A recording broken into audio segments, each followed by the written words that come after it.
Здравейте! Сега ще ви покажа как се рисува мандала на плажа. За целта измежду много камъчета си намерих един по-голям камък и имам една акрилна боичка в ето такъв цвят. За първата точка използвах гърба на един химикал и нанесох точката ето така. Хоп, и я оставих по средата на камъка. Сега, понеже нямам никакви инструменти, намерих една клечка за зъби в чантата ми, разбаковах я и сега следва да започна втори кръг, малки точици около тази основна по-голяма точка. Взимам си боичката. Ето така. Като това ще ми е началото. И ето така започвам. Оставям една точица тук. И започвам да кръжа около цялото по-голямо кръгче. Понеже ще ми е трудно само с една ръка, след малко ще видите как съм продължила по-нататък. Така, ето ги първите кръгчета. По-скоро първото рече малки точици. След това ще продължа втори ред точици, но ще използвам всяко диагоналче между първи ред. Като следващите точки ще са с една идейка малко по-големи от тези първите малки точици. Ето го и второто кръгче. По-скоро втория пръстен от точици. И сега следва да направя трети пръстен с още по-големи точици, пак като използвам диагонала на предишните двойки точки. И сега ще видим какво ще се получи.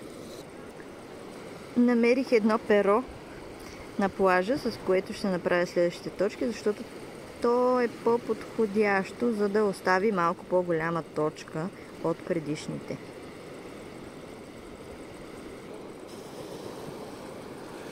Ето така.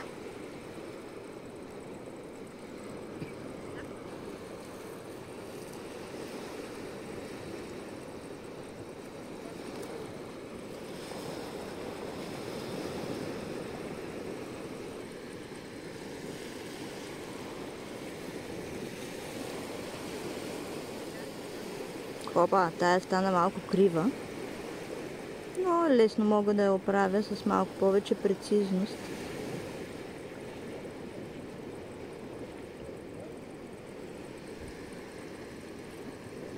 Ето така. И повече търпение, разбира се. И сега да видим как ще продължа натам. Но аз си намерих един остър камък, с който вместо подходящ инструмент ще ми послужи да пробвам да направя следващите по-големи точки. Ето как се получава.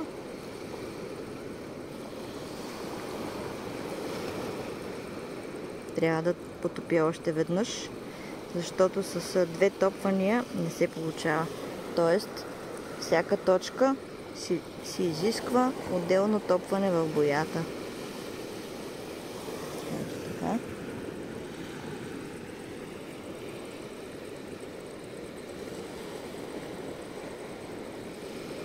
Трябва да гледаме да не станат триъгълни точки. Долу-горе се получава нещо. Така, след като измих гърба на този химикал, за да го използвам отново, сега ще продължа с още по-големи точки. Ето тук. Готово! Ето, направих ги. Сега мисля да започна да правя едни листенца отново с клечката за зъби и пак ще започна да увеличавам постепенно величината на точките.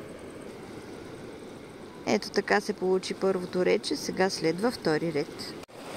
И ето така завърших моята мандала за която ми послужи една единствена боичка, камък, клечка за зъби, обратното на химикала, перо и едно остро камъче.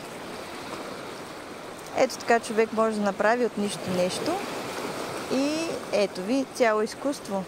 Този камък съм подготвила да подаря на една приятелка и надявам се, че ще я зарадвам. Всичко най-хубаво!